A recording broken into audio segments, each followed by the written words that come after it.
Assalamualaikum warahmatullahi wabarakatuh. Perkenalkan, saya Ida Rahmawati, Kepala SMA Negeri 1 Mauspati.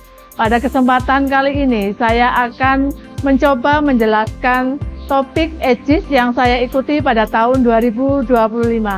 Topiknya adalah peningkatan kapasitas guru dan tenaga kependidikan dengan judul Sagu Sata, Satu Guru Satu Cerita sebagai ajang literasi di SMA Negeri 1 Mauspati. Latar belakang kenapa saya memilih peningkatan kapasitas guru dalam pendidikan, yang pertama adalah saya melihat Bapak dan Ibu guru yang mengajar di SMA Negeri Mauspati punya pengalaman yang banyak, punya cerita yang bagus, yang patut untuk dibukukan dalam satu antologi buku cerita. Kemudian, rata-rata Bapak dan Ibu guru semuanya bisa mengembangkan cerita yang menarik itu, kemudian disampaikan kepada teman-teman lain dalam satu guru ataupun dalam satu rumpun mata pelajaran, sehingga nantinya bisa dibukukan menjadi satu buah buku cerita. Tujuan daripada literasi ini atau tujuan dari inovasi ini adalah satu, meningkatkan literasi guru dan tenaga kependidikan. Yang kedua, bagaimana mengembangkan sebuah buku dalam media pendidikan. Kemudian sasaran yang dicapai adalah saya menginginkan Bapak dan Ibu guru terkhususnya untuk bisa membuat cerita pendek yang nantinya bisa dibukukan dalam bentuk cerita pendek yang akan dimasukkan ke dalam perpustakaan. Kemudian bagaimana mekanisme saya dalam menyusun inovasi ini. Yang pertama adalah saya menyampaikan sugesti bahwa Bapak dan Ibu guru akan senantiasa bisa membuat cerita. Kenapa tidak bisa dalam pikiran saya? Saya menyampaikan sugesti kepada Bapak dan Ibu guru bahwa dulu ketika Bapak dan Ibu guru membuat skripsi, membuat tesis, semuanya melalui proses yang sangat panjang. Namun semuanya bisa melewati itu dan bisa membukukan sebagai proses satu buku tesis atau disertasi. Nah, dari pengalaman itu, maka mekanisme yang saya sampaikan adalah sugesti. Bapak dan Ibu guru pasti bisa. Kemudian langkah yang kedua adalah saya menggunakan prinsip coaching.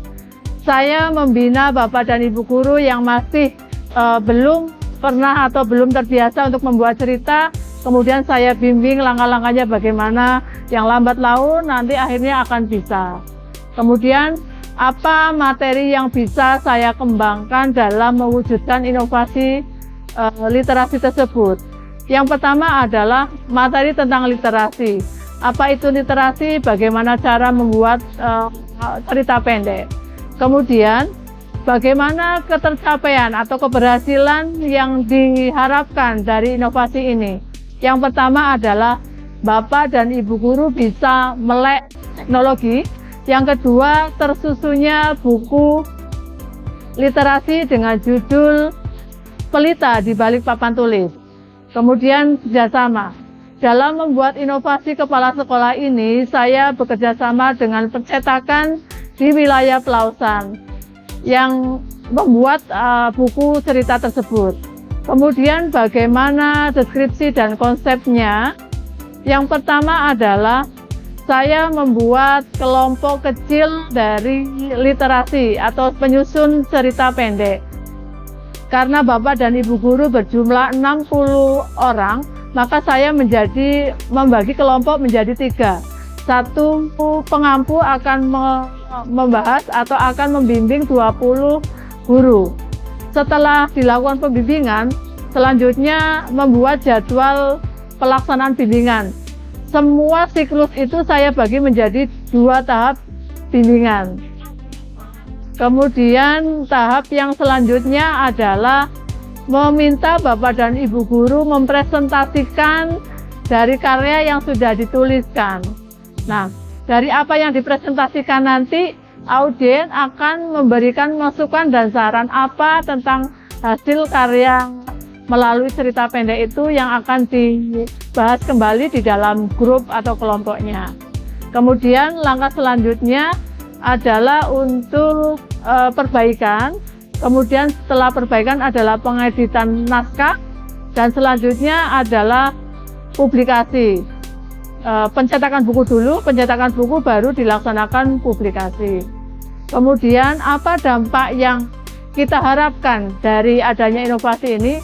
Saya berharap dengan adanya Bapak dan Ibu guru membuat cerita, nanti akan mengimbas kepada tenaga kependidikan, kemudian tenaga perpustakaan, kemudian ada karyawan dan sebagainya. Dan yang lebih penting adalah mengarah pada siswa-siswi untuk bisa meniru jejak daripada Bapak dan Ibu guru. Selanjutnya bagaimana rencana implementasi? Di tahun 2025 semester 2, harapan saya untuk pembuatan cerita pendek nanti akan saya terapkan di tenaga kependidikan atau di tenaga administrasi dan juga untuk siswa kelas 10 dan kelas 11. Yang terakhir, bagaimana keberlanjutan inovasi? Saya mengharapkan inovasi ini tidak cukup sampai di sini saja. Saya belum merasa bangga ketika hanya satu buku yang terjual atau mungkin tercipta dari Bapak dan Ibu guru. Saya menginginkan buku itu juga dibuat oleh siswa-siswi dan juga oleh tenaga kependidikan. Demikian yang dapat saya sampaikan. Saya akhiri. Assalamualaikum warahmatullahi wabarakatuh.